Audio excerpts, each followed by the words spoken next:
What is going on, guys? Welcome back to another episode of the Passable Ball Knowledge podcast. We had like a false start happen, and Aaron was trying to ask, "What's the plan for this intro?" And I just steamrolled through. Yeah, yeah. So, what is going on, guys? Welcome back to another episode of the Passable Ball Launch Podcast. My name is Sam. That is Aaron. Today, we'll be breaking down biggest thoughts and questions about every NFC team going into free agency, going into the offseason in general. Just gonna be giving thoughts, and this is a good primer to kind of get in on every team. We will be doing an AFC counterpart at some point. I don't necessarily know when, but that will happen eventually. So, anyways, Aaron, how's it going? It's going pretty solid. All right, good. Let's jump right in. I have it by division. So do you just want to do that? Do you have it the same way, or how do you want to do this? We'll go by division. Okay. All right. Here we go. Okay, so we'll start with the Bears. They were obviously a surprise team this year. Team that, I think there were some people that were expecting them to take a jump, but, like 12 wins, playoff win, winning the division. I think a lot of people did not see that coming. My question, all of mine are questions.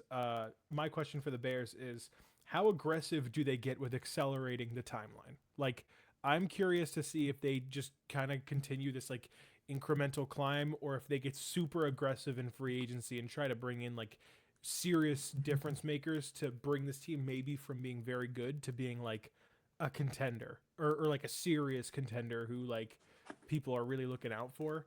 I think they probably shouldn't do that, but I am curious to see in general just how much they're willing to um, get aggressive this offseason and accelerate perhaps what they could be this year, going from maybe a really good playoff team to a Super Bowl contender. So that's my big question for the Bears. I have a pretty similar question.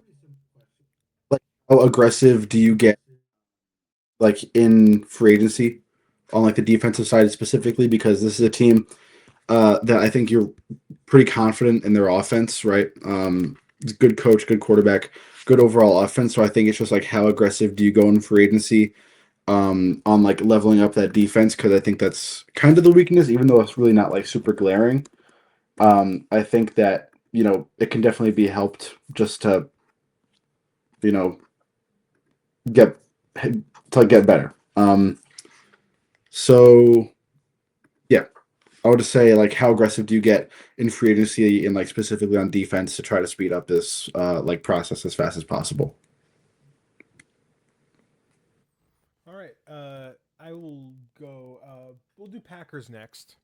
Rival of the Bears. My big question for them: how much can they improve this offseason? The Packers don't have a lot of money to spend. They will likely have to cut some like actual contributors, and they don't have a first round pick.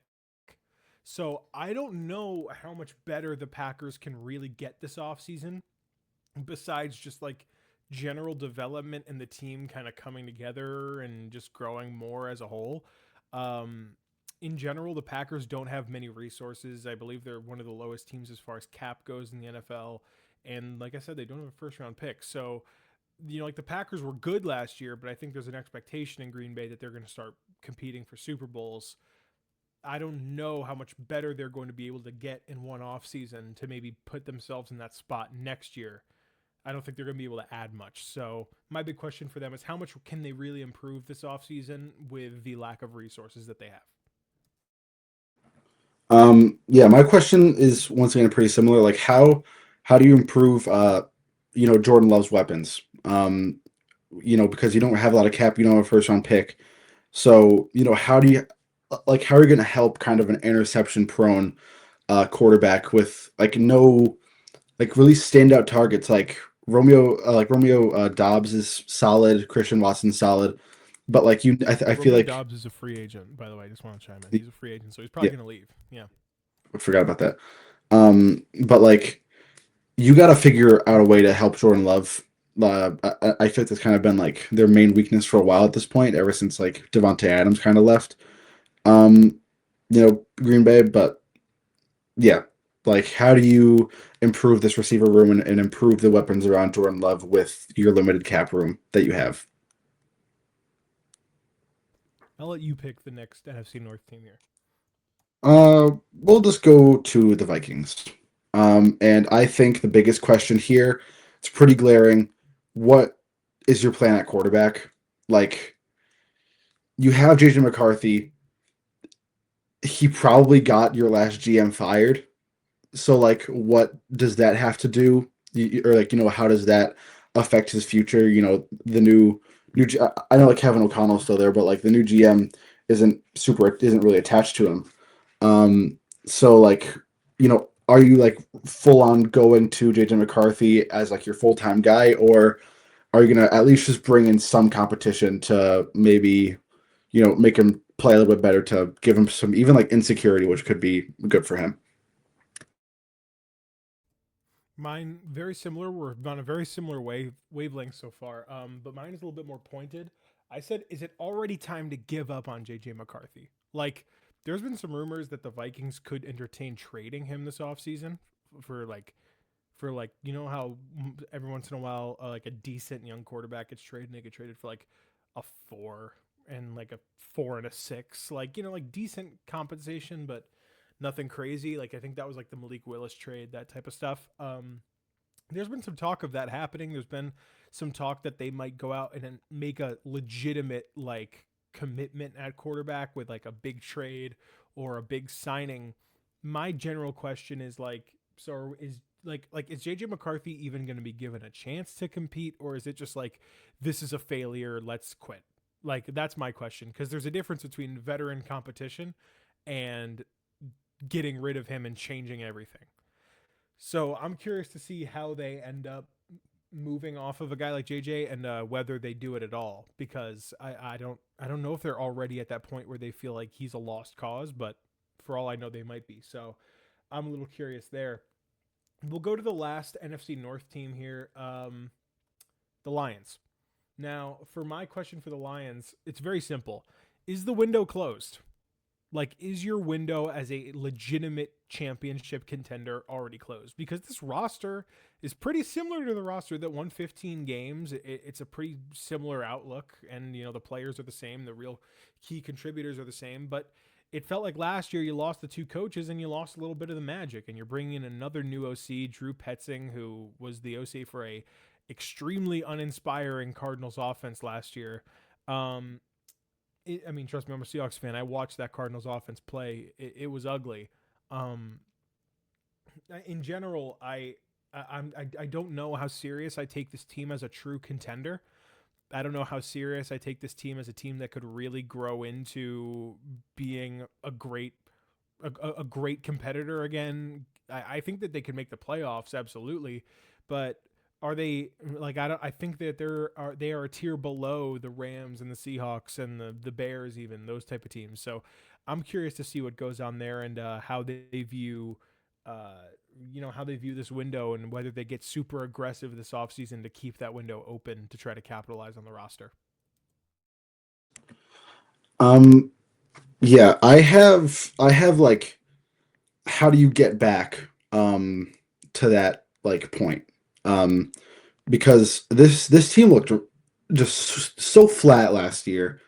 Like it was like it wasn't like hard to watch, but it was just so blah for the Lions. And this is an aging team already. Especially O line. So like on here I have like their main concern to probably like address like an aging O line. I know they're still pretty solid. They have like Penny Sewell. Taylor Decker's coming back, right?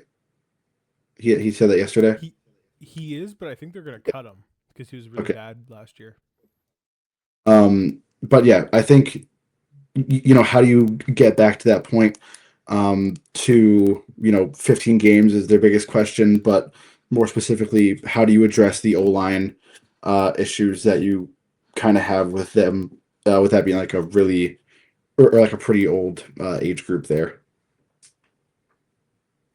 I'll let you take the first NFC East team. Um, we'll go with Washington. And for me, I have for Washington, what's the plan?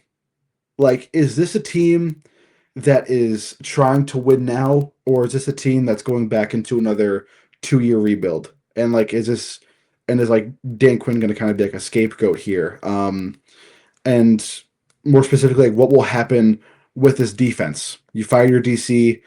Um, he didn't call plays last year, right? Dan Quinn. He didn't call No, plays. in general, as a head coach, he really hasn't. Okay, so yeah, like what's going to go on with your defense? What is the state of this team overall? Like you're right. Like a few years ago, you had what 12 wins, 12, 13 wins, something like that. Yep. Um, and now you're back at 4 wins last year or five, whatever they had. So like, what's the plan? Are you trying to get back to that point, or are you saying, okay, we're gonna, you know, roll with what we have for a few years and kind of get back to that point? With these with this team. So very confusing team that I would just say what's the plan right now?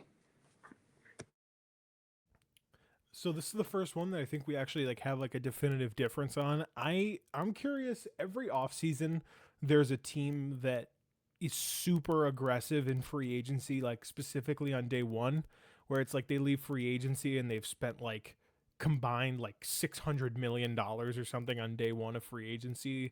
That was obviously an exaggeration, but I think like last free agency the Patriots spent like 200 million on day one, like in the total contract size. So they spent a ton of money last year on day one. Every year it happens for at least one team. I'm curious if the Commanders are the big spender this offseason because they have $144 million to spend. They have a coach who's on the hot seat.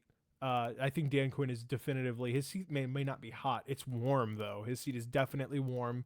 Um, and like there's an you were so good in year one of this rebuild, and then year two is such a huge disappointment. I think they're going to get really really aggressive in rebuilding this roster and filling out some of the spots that are maybe old or below average, and I think they're going to spend a ton of money on day one this year, and I think they're going to be the big spender. But my general question is like, are they this team that is going to be super aggressive because they feel like they can really capitalize this year with their free agent signings? So that was my first one. We'll go to the Giants next. This one's pretty simple, but this is one of my favorite questions I asked of any team. Is hiring John Harbaugh enough to improve? Because the Giants don't have a lot of money. They have a good draft capital. That goes without saying. They were bad, but in general, they really have the draft and like a little bit of cash to spend, and that's it. So I know a lot of people have been calling this team like the Patriot, like this year's Patriots, as in they hire a first year coach or they hire a new coach who's experienced and he comes in and he just fixes everything. The Patriots spent a ton of money last year on getting better and adding veterans. The Giants can't really do that. So my question is like, is hiring John Harbaugh and the staff that he's bringing in, is that culture change? Is that just general change enough for this Giants team to be better, even good enough to make the playoffs strictly off that? I'm not sure. So that's my big question for the Giants. Like, is Harbaugh enough to just raise the floor of this team compared to what it was last year? Mine is fairly similar, and it's pretty similar to my Commanders one. Like, are you really trying to win now with this team? Like, because you don't have a lot of money. Um, they don't have a crazy high draft pick, right? Either they have like the sixth pick or something like that. They have five, I think. Five. Like, so like it's still obviously good enough to get a top player, but like what do you do right now if you're the Giants? You don't have money. You have a win now coach. You have a pretty good second or like second year quarterback, like incoming second year quarterback. Um, like what's the plan? What's the plan? Are you trying to win now? Are you trying to rebuild? Because Harbaugh's not a rebuilding coach. I'm sure he didn't come to the Giants to be stuck in a rebuild for another 2 years. So like this is an expensive team. Do you cut players? Do you just roll with it and hope Harbaugh's enough to push you guys over the edge? Um, Yeah, this is a confusing team. It's just kind of overall, like, what do you do right now with this team? You take next. What do you got? Um, we'll go to the Cowboys. Um, and my question is, like, how much could you possibly do to make this defense better? Because this defense was so bad last year. They're the worst defense in the league. So, like, what can you do? Like, how, like, to what extent can you make this defense better? Um, so, like, does that mean spending a ton of money, even though I don't think they have a ton of money? Or does that mean, attacking in the draft? Uh, I say this for every team. It's kind of confusing what they're going to do because you don't have a lot of resources. This is a very one-sided team. You have a pretty solid offense, but with the money you have, with the draft picks you have, like, how much could you possibly do to make this terrible defense any better? And how will you address that? Very similar question for me. When you're talking about the Cowboys, you need to talk about the defense. I have how far away is this defense from being passable? Because your offense is so good that I think if you have a passable defense, you can make the playoffs. Like you can make the playoffs. You can even be in contention for this division, which I don't think is that great in general. So yeah, I think when you're just talking about this defense, like are you three good players away? Are you like five good players away? Like how much money needs to be invested in this defense in all facets? Just like how close is this defense to being the 20th best defense? Like 20th could be enough with how good their offense was last year. 20th could be enough to get in as the 7 seed or something. So in general, I'm just curious to see, like how many ads are they away from this defense just being decent, like okay, uh, which I think is enough for them to make the playoffs. So that's a pretty interesting thing to look for. I wonder how aggressive they get this offseason because they don't have that much money, but they do have two first round picks. So we'll see where that goes. For the Eagles, for me, how much worse is this offense going to get this offseason? Because you've already lost Jeff Stoutland, who was a key piece of what you did offensively, and is a legendary offensive line coach. You have a new OC, first time OC, young OC, and Sean Mannion, who many people like. He's a relative unknown compared to other OCs that you could have hired. And you're talking about Landon Dickerson might retire. You're talking about AJ Brown potentially being traded. Like where does this Eagles offense look? Because it wasn't incredible last season. I think many people watched this Eagles offense and they thought it was boring. They thought it was not creative. They thought it was bland. They thought that it was just not interesting. And it showed in the game, like in that playoff game, that Eagles offense was just so ineffective. Um, oh yeah, they could also lose Dallas Goddard too. That's another name who is a free agent. In general, like I'm curious how we look at this Eagles offense after this off season, and like, are we going to look at this team and be like, is this offense going to be good enough to even get them in the playoffs? Like how far away are they from being like they might be the if you told me that the Eagles are the 16th best offense in the NFL last year, I wouldn't be absolutely stunned by that, just with the way it's looking. So it's gonna be interesting to see how the Eagles offense looks after the changes that are coming this offseason. We'll move to the AFC South, and Aaron, we'll start in a familiar spot for you. We'll start with the Falcons. My big question is Penix 100% the guy? That's my big question. I think Penix is obviously the projected starting quarterback going into next season, but I am curious to see how aggressive they are with getting him competition because whoever they bring in as competition will be a big sign of how they feel about Penix. Like if they bring in Joe Flacco as competition, that's like low end starter, really good backup. That might not be something that's like, oh, Penix's job is in trouble. But if they go out and they get like, let's imagine a world where Tua gets cut, like, and they go and add Tua on a small deal. It's like, oh, okay, well that seems like a bigger ad than they might have needed, or maybe they go out and get maybe like I've seen some rumors that they might get in on Malik Willis, but with the way that his market's looking, it's looking like they will be out of that market. I think Jordan Schultz reported today that he might get $30 million a year, which is nuts for Malik Willis. But in general, like, are they just giving Penix the car keys, or are they going to bring in someone who will actually challenge him for the starting quarterback job starting next season? Yeah, I have essentially the same thing. What's happening at quarterback? What's the plan? Is Penix, the guy? I think he probably will be at least this year. But I think it's just like, is he, like 100% the guy, or are you gonna like even just bring in any competition, which I think they will? Um, that's really all to say. You kind of said everything for me. And coming from a Falcons fan, this one's small, but what are you going to do about depth? That's it. Um, so it's, I guess I'll go next. We'll go to the Saints, and mine is how do you build, or how are you going to build around Tyler Shuck? Because I think Tyler Shuck played well enough to the point where you say, okay, we can build around this guy, even though he's older. This is the most stable quarterback we've had since Drew Brees retired.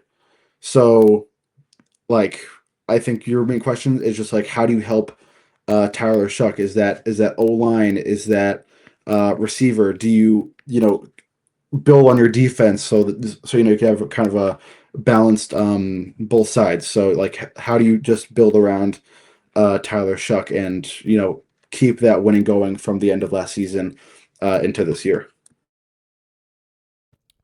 So I have a little bit of a different one here. The Saints don't have a lot of money, and they really won't have a lot of money until next season. I think next year they have like 120 million in cap, like something insane. Like I think it's something unbelievable. But this year they are still in the negatives from all those veteran moves that they had to make a few years ago. My question for the Saints is this team good enough to win the NFC South? Like this is an 8-win division, and I don't expect it to change much. Maybe it'll get up to 10 wins, but this is still not a great division. I think whoever wins it will probably be the worst division winner. That's just kind of by nature here. Um, and I think that they will add in the draft, but they don't have a lot of money outside of that. So like this team was scrappy, won 6 games, played a lot of close games with a lot of other teams. I'm curious to see like how like could this team jump into a 9-win conversation and win the NFC South, or is this roster just not talented enough, and is there not enough resources to pump into this roster where it can improve at all, and maybe it's just another 6-win season? So that's my question. We'll go to the Bucks. This is another one of my favorite questions here that I asked of any team. Do you continue old times or do you move on? This offseason, the Bucks have Mike Evans, Levante David, Jamel Dean. Like these are 3 guys who are from their Super Bowl roster that are 29 or older. Jamel Dean's 29, and then Mike Evans is 32, about to be 33. Levante David is going to be is 36 and will be 37 by the time the season ends next year. So the indication is that all those guys will play. Last year was a really bad year for the Bucks. They ended on really bad vibes. There was a general sense that this team just floundered and just couldn't finish. They have a lot of money. I'm curious to see whether, hey, do you bring back those kind of veterans who have been on this team for so long, or do you say, you know what, we're gonna kind of do a mini reset, not a reset, might be a mini retool, where we're going to swap out some of these older vets for younger guys and hope that they can kind of change the way that we finished the season last year and add some new energy to a team that might need it coming off of how they kind of finished the season last year. So that's my question for the Bucks. Do they continue like the old vets around, or do they just kind of move on? Yeah, I don't know what's going on down here. All I did was scratch an itch. But You look um, you look like you're like having a reaction or something. yeah, Like uh, yeah, pretty similar one for me.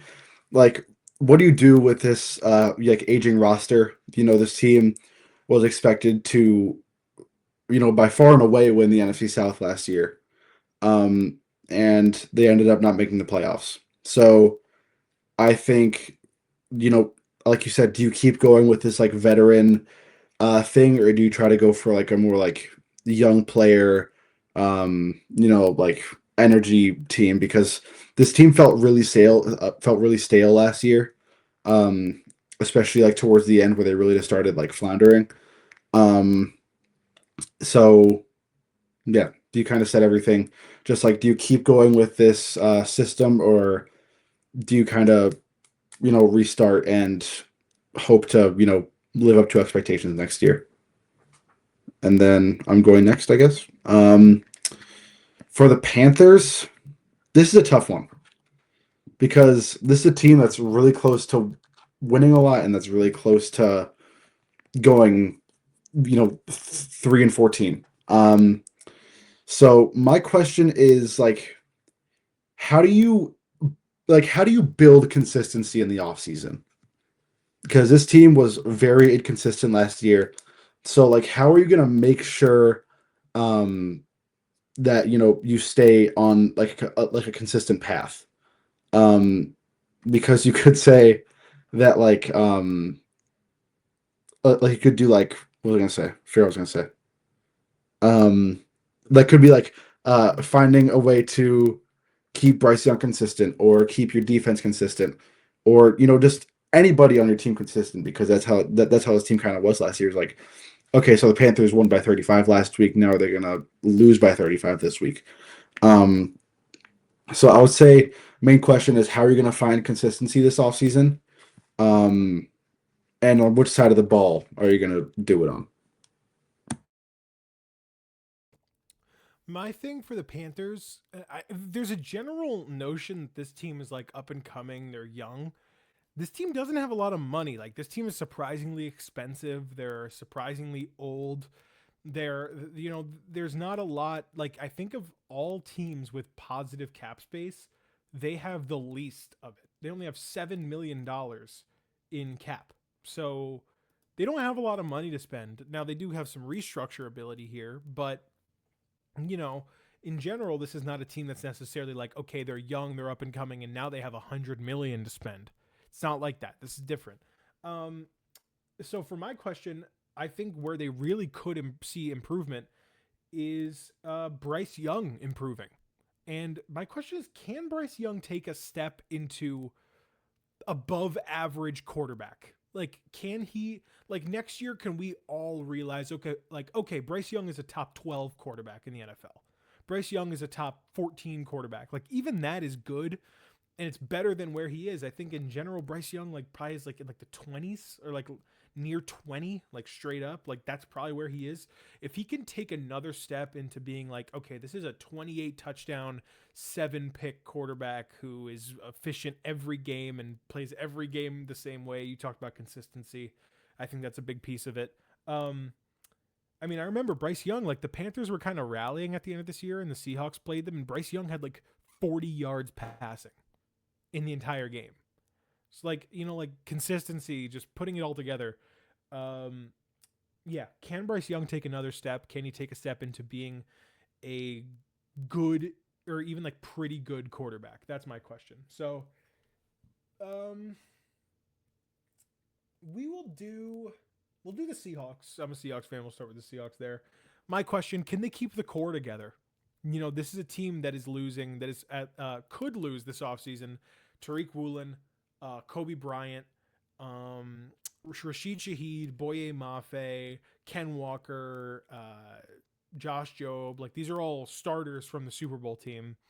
How many of those guys can they keep around? Are they going to have to say goodbye to a lot of them? Are they going to be outpriced for a lot of them? Or will they just try to keep everybody going? Can they keep everybody going? Very simple. Like, can they just retain the free agents and just say, hey, we're just going to run it back next season? I'm sorry, we're doing the Seahawks, right? Yes. Okay. Um, yeah. My question is, how are you going to maintain consistency in the offense? Because Clint Kubiak was, uh, I mean, especially at the end of the year, he was pretty phenomenal. as the Seahawks offensive play caller, and now to go from a very good OC to go to a first time out of house OC. I think that the main question they're going to have to answer is how are we going to keep this offense consistent to last year, especially when now it kind of looks like Kenneth Walker might leave. We are talking about that off camera yesterday. Um, so how are we going to keep that offense consistent, and running the same as last year with a defense as good as this, or that can help you. Um, that's really all I have for the Seahawks. For Arizona, I think this one's also pretty obvious. Uh, Quarterback, what's going on? Are you going to cut Kyler? I think there are more. I think there's more questions around Kyler getting traded or cut than there are around Tua, just because I think everyone's kind of reached a consensus that Tua's probably gone. He's gone. But Arizona, it's not really confirmed anything yet. For some reason, this ownership feels very attached to Kyler, um, which could be a problem. So, what's going on at QB? Are you going to keep Kyler? Are you going to trade him? Are you going to keep Kyler and bring competition? Or are you just going to let Kyler keep rolling and probably go 5-12 again or something like that? Very similar for me. One more chance for Kyler? Question mark. That's what I said. Like, does he get to go with another head coach? This would be his third head coach. Typically, if you're not an elite quarterback, you don't make it through three head coaches. I'm curious to see, like, whether they try to roll with him again. Like you said, I feel like it feels like ownership is very attached to him. It feels like they want him to be good so bad, but he just hasn't put it together. Like, how many, like, does he get one more chance? Do they say, hey, maybe this Mike LaFleur system is what will put him over? I'm not sure. Um, but yeah, I don't know. I think that they might give him one more chance, which is kind of crazy to me. But it honestly kind of feels that way now. I'm not sure. We'll see how it goes. But in general, does Kyler get one more chance with another head coach, or is it finally time to say this doesn't work and give up? Um, I will go with the 49ers next. My question for them is this team in the NFC's elite? Like, that's my question. If you're considering the NFC elite to be like really the Rams and the Seahawks, and then I don't know, maybe on a good day, if the Eagles are on, they can be in the NFC elite. But like we said, they might have some roster things going on there. Like, this 49ers team is good, and they are a very good team, and they won 12 games last year. But I can't help but just keep looking at this roster. And yes, they were so injured last year, but just keep looking at this roster and being like, there are some high end players on this team, but in general, you go through the roster and you're like, man, a lot of these guys are late round draft picks who were okay to good, but they, like the Seahawks, they were so good. Same with the Rams, like their roster is just so good throughout. It feels like the Niners have very high highs and low lows. So I don't know how that's going to work. I'm just curious to see, like, is this team in the NFC's true contender elite tier, or are they just a pretty good team that maybe this is where they're at? Like, I don't know. I'm interested to see where that goes. So that's my big question for the Niners. Um, for me, it's a pretty similar question to the Seahawks, just on the opposite side of the ball. How are you gonna keep consistency with this defense? Uh, you know, Probably the best DC in the league is gone. Probably, or I mean, probably isn't. He was probably the best DC in the league. Um, so how are you gonna keep consistently? This is a defense that's kind of year after year shown to be pretty injury prone and unlucky when it comes to injury. So how are you gonna maintain that balance? I'm not saying that there's guaranteed injuries, but how are you just going to keep this team, rolling like it was last year? Especially when you have an offense that isn't anything crazy. And that's where I think your question is pretty good. Just how much better, what can this team kind of do to get to that upper tier of the NFC? And then for the last one, um, the Rams. My question is like how do you get to the top again? Because um, I feel like it kind of felt like last year was the year, right? Like MVP Matt Stafford, Puka, just everything was kind of rolling, and then you run into the Seahawks and you lose. And so And it's not just that. I was gonna say like the we saw Sean McVay on the podium last year. Like this one really hurts because we thought this was the one. Like that. He yeah, kept saying that, and it felt like everything broke their way. So yeah, I see what you mean. It felt like this team was really banking on last year being the year. yeah. So like, how are you gonna stay good? Especially this is an aging team. Like it kind of feels like especially with Matt Stafford, it kind of feels like once you win the Super Bowl or once Matt Stafford retires, everything's gone. Because there's been like Sean McVay retirement rumors for a couple of years now, so it kind of feels like at any moment after any season, this team can kind of just break apart. So I think that how are you going to get better for specifically like next year? Because next year might be the last year of Matt Stafford. Going into what is age 39 season. Um, so it kind of feels like any year now can be his last. So just like how can you get this team to win now? Is my big question. My thing is, how do you mix trying to win a Super Bowl this year, which they definitely can do? I think they're one of the two best teams in the NFL. How do you mix that with planning for life after Stafford? Like, I think that's the interesting question for me. I think there's been some rumors that hey, like the Rams pick at 29, they have a first earlier in the draft. Could that be the Ty Simpson spot? I don't know. I doubt it. But like I am curious to see like do the Rams take a quarterback in the draft? Like with like a meaningful draft pick? Like do they take a Garrett Nussmeyer or a Drew Aller or someone like that like in like the third round or something like that, and maybe that's like a legitimate commitment to hey, we're going to hope this player can develop. Um but yeah, like I think this offseason you have to accept like after this year, this could be the last year of Stafford. Like at any moment, Stafford could like re-aggravate his back on some injury, and like that's it. So like you have to start to think about okay, well this team obviously can win a Super Bowl, but how do we get ready for what life after Matt Stafford looks like? Do you even try to blend it? Do you just say, screw it, we're going full steam ahead.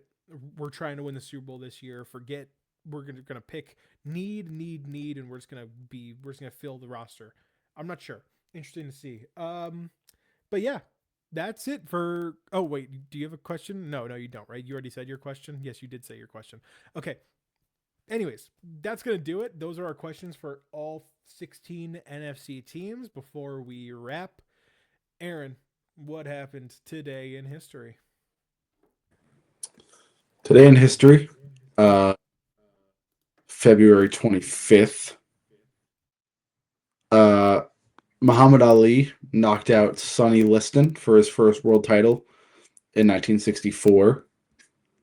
The first ever NHL game is televised in the U.S. is in 1940. Um, and today in 1870, the first African American Congresswoman is sworn in. Pretty decently big day for in the grand scheme of history. But whose birthday was today, or whose birthday is it? That's a great question. That's a great question. As far as who I'm gonna wish happy birthday to, I feel like the choice is obvious, but I'm gonna read out some of the nominees regardless. Sean Astin was born today. Bo Nix was born today. Um, Ric Flair was born today. He turned 77. Rashida Jones. Um, Anyone else here that's interesting? There's someone that was born today that I'm not going to say because it's controversial. Daniel Powder was born today. The singer and I believe songwriter of "If You Had a Bad Day, Take It One Down." So Yeah, happy birthday to him. But this one's pretty obvious. It's George Harrison's birthday today. I'm a ginormous Beatles fan, so happy birthday, George. Rest in peace. He would have been. Let me make sure I have this right. He would have been 83. So happy birthday, George. Um, yeah, that's it. So that's gonna do it. That's gonna wrap it up. Aaron is going to be going on a little bit of travel here soon. So later this week, I will have a mock draft for you. It will just be me. It'll be a solo pod. I will be giving you a mock draft and my thoughts on what every team should be looking for in the first round. So that's going to wrap it up. I hope you guys enjoyed. Please leave a like and subscribe if you did. Um, ring that bell because we're coming and we're coming soon. So ring that bell for notifications whenever we post a video. And that's any words before we wrap here today? Nope. All right. See you next time.